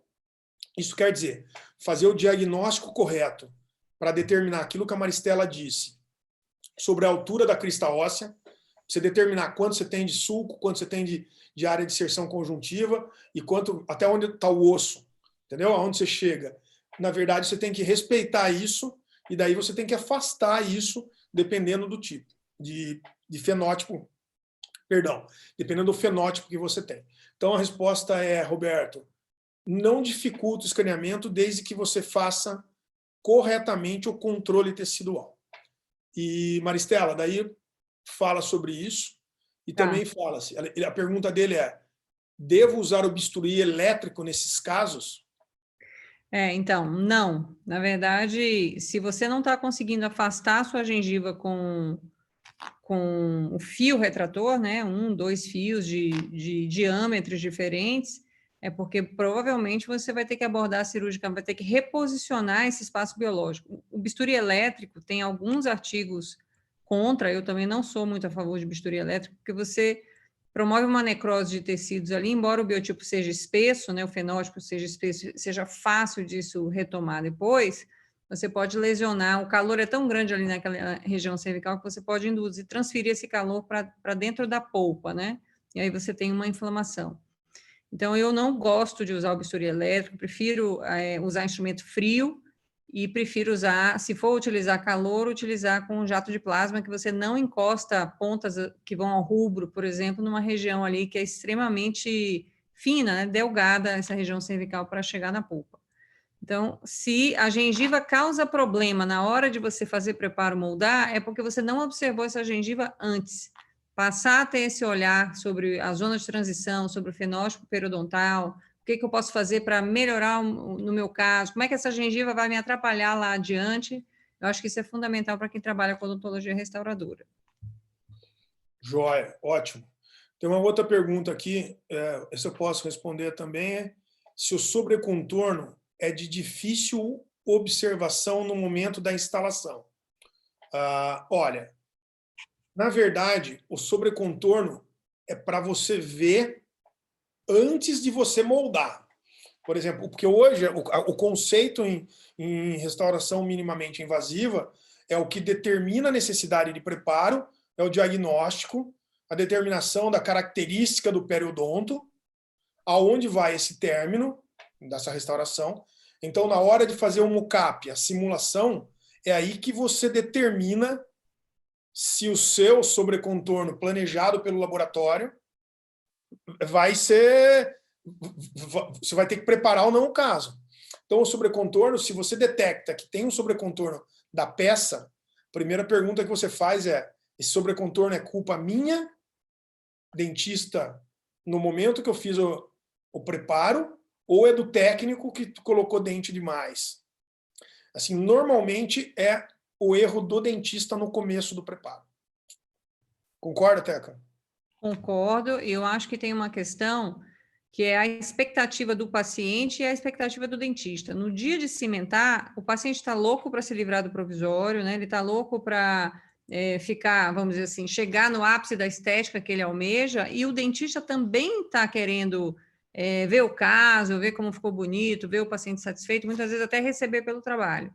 Então, controlar essa ansiedade, e o professor Oswaldo colocou isso de uma maneira muito interessante, quer dizer, você se conhecer, controlar a ansiedade de cimentar o caso, faz toda a diferença na hora de você observar um detalhe como esse. Porque quando você está afoito para cimentar, você não vai ver pequenos detalhes. Muitas vezes é uma trinca, muitas vezes é uma fratura na borda cervical, muitas vezes é um sobrecontorno, uma desadaptação, a lâmina não chega totalmente onde você preparou. Então, esses detalhes são importantíssimos de serem observados, e o que ajuda muito é o uso de magnificação. Então, lupa, luz, você ficar atento a isso, quer dizer, saber procurar por isso e ter aquela paciência de monge mesmo, de dar um passo para trás para depois dar 2 passos para frente. Então, volta o trabalho para o laboratório, faz os ajustes necessários e cimenta no outro dia. Então, isso realmente, eu acredito que para você chegar nessa fase, precisa de um pouco de tempo clínico, assim, para saber realmente que isso é importante. Essa sobre o contorno foi a pergunta da Amanda. E, Amanda, na verdade, o que eu costumo dizer, assim, o que eu aprendi com o tempo foi ter sabedoria para não cimentar uma peça se ela não está adequada. Então, se eu acho que essa peça vai ter sobrecontorno, eu não cimento. No começo, era um erro, eu percebia que era erro meu, porque não é fácil fazer peças finas, certo?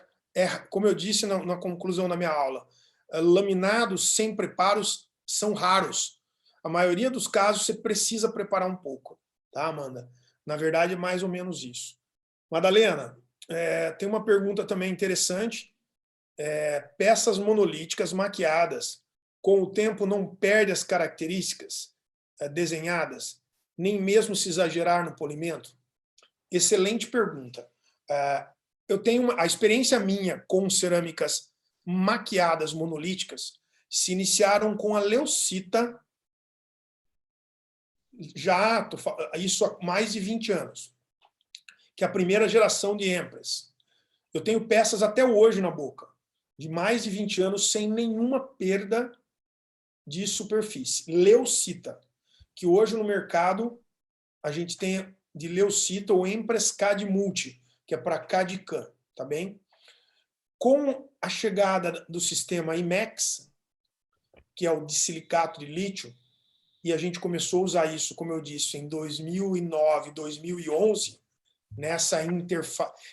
nesse período de tempo, o que eu queria dizer é que a minha experiência com bons técnicos, porque a manutenção do glaze depende de como o técnico cuida da cerâmica no laboratório. Então, o laboratório tem que tirar o excesso de revestimento, tem que limpar a peça. A maquiagem, muita gente fala, é só pintar. Não é só pintar, não. Para você fazer a maquiagem, muitas vezes você usa 5, 6 camadas. 5, 6 camadas ultra delgada de corante e mais 2 camadas de glaze. Se você não é habilidoso para fazer isso, você cria um monte de camadas, entendeu? É como se fosse um sanduíche de glaze em cima da peça. Então, o ponto é, maquiagem também tem requinte e arte. Mas a resposta é, a experiência minha, com bons técnicos, Dario Adolfi, Luiz Alves, no caso, os técnicos que eu trabalho, Romanini, que foi um dos pioneiros no mundo, juntamente com o Luiz Alves, tenho certeza disso, quando a gente começou a fazer lá em 2009 desse tipo de técnica com o de silicato, a gente não tem problemas com perda de glaze. Outro ponto importante é a orientação para o seu paciente, e a Maristela pode até citar isso, evitar cremes dentais abrasivos para laminados cerâmicos. Porque muitas vezes o paciente termina um tratamento estético, a primeira coisa que o paciente faz é ir comprar um creme dental bleach, né, clareador, para ficar bem branco o dente. Aí que está o erro. Creme dental clareador não é bom nem para o esmalte. Imagina para o tecido, para cerâmica que não tem o reparo do tecido dental. Não é mesmo, Maristela?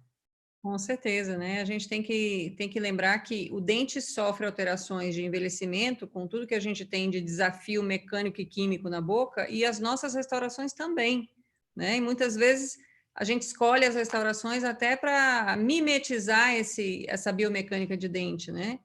E as cerâmicas, elas sofrem, quer dizer, elas são envelhecidas também em boca, com tudo que a gente ingere, o creme dental que a gente usa. Cabe ao dentista prescrever esses produtos de higiene oral para melhor manutenção dessas peças cerâmicas com o passar do tempo também. Ótimo. Outra pergunta aqui eu posso responder, Madalena, se a gente preconiza durante a cimentação a fotopolimerização rápida para retirar o excesso. Não, a gente prefere tirar todo o excesso com um microbrush, com um pincel, todo o excesso. Porque na hora que você dá pré-polimerização, a nossa leitura é que na hora que você pode tirar e causar uma microfratura em pedaços de cimento que se polimerizaram na interface. Então a gente não usa essa técnica, né, Maristela? Isso mesmo, de jeito nenhum. Tem que tirar tudo antes de polimerizar.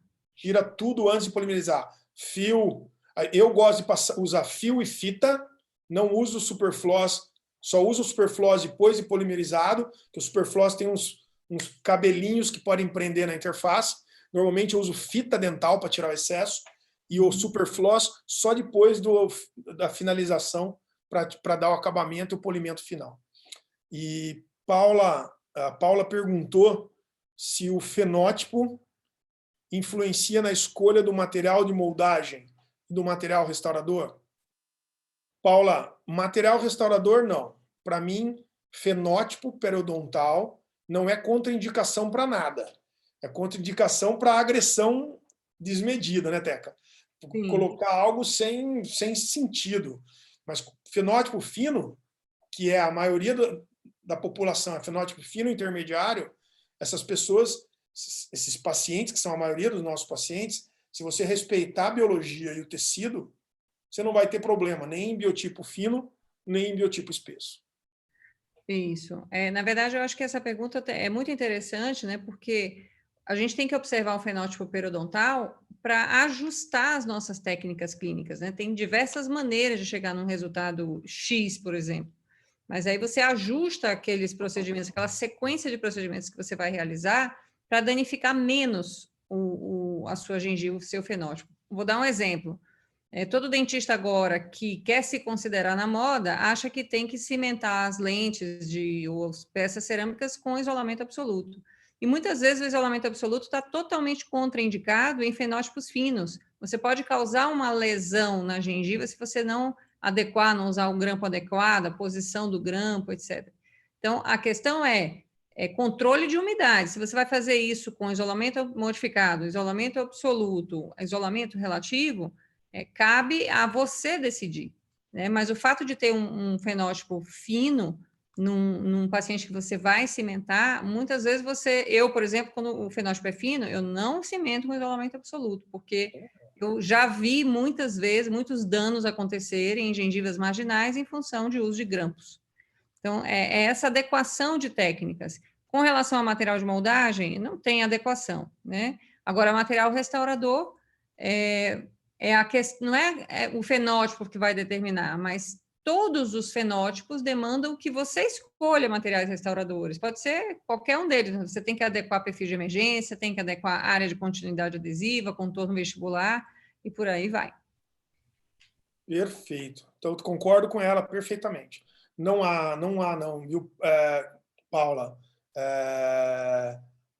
O material de moldagem, não. Eu, particularmente, 100% dos meus casos, eu faço, dupla e simultânea. O leve no preparo e o pesado ao mesmo tempo. Porque o pesado ajuda a empurrar o leve dentro do suco. Mas isso é opinião pessoal, cada profissional usa a técnica que achar melhor. E no escaneamento também, né? Cuidado e respeito ao fenótipo periodontal. Isso aí.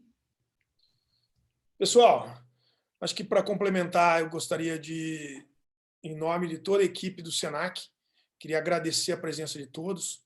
Muito obrigado por vocês ficarem essas 2 horas com a gente. E sigam a gente nas mídias sociais, eu, a Maristela, toda a equipe do Senac, Senac Tiradentes e todos os outros cursos que vão ter nessa semana. Eu acho que vale a pena.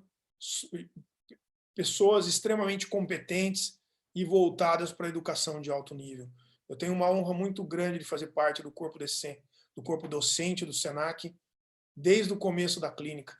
Então, agradeço a toda a equipe do Senac, da organização, e ao pessoal do Senac Tiradentes, em nome do Flávio, do Piero e de toda a equipe, em nome deles, eu gostaria de agradecer toda a equipe do Senac e também um abraço aos nossos companheiros de curso, a Ari, que está comigo desde o começo, há anos, Sérgio, que é o coordenador do curso de implante, um curso excelente, um cara extremamente competente, o Carlos Pena, e que traz muito do conhecimento da odontologia multidisciplinar na equipe. Então, eu gostaria de agradecer e também muito obrigado, Maristela, por compartilhar essas 2 horas comigo nesse momento que é sempre bom e sempre aprendo alguma coisa com você. Valeu, Xuxa. Eu também quero agradecer a oportunidade. Eu sei que tem muitos ex-alunos nossos nos vendo, né? Pessoas que desejam ser nossos alunos daqui para frente. Eu acho que o Senac realmente é a nossa casa-mãe. Eu me sinto acolhida, eu me sinto filha do Senac, né? E sou muito feliz de ter você como parceiro. Para quem não sabe, o Xuxa, né? O Scopin sempre foi um mentor, uma pessoa em quem eu me espelho, em quem eu modelo, né? Não só a questão profissional, mas o raciocínio lógico, a postura como pessoa, o coração. Então, é uma pessoa que tem realmente a minha admiração. Então, é sempre um prazer falar contigo, Xuxa. Eu acho que a gente sempre casa muito bem os assuntos, isso é extremamente importante. E um beijo também para o pessoal que trabalha comigo, Sérgio, Pena, Ari, são todos irmãos de odontologia, irmãos de caminhada, e a gente sempre vê as coisas com muita seriedade, muita responsabilidade, mas também a gente se diverte muito quando está junto. E que vocês que estão assistindo aí, tem mais 3 dias aí, pelo menos, de lives, que eu tenho certeza que vão ser tão boas quanto essas. Muito obrigada. Alô, pessoal, boa noite a todos, muito obrigado.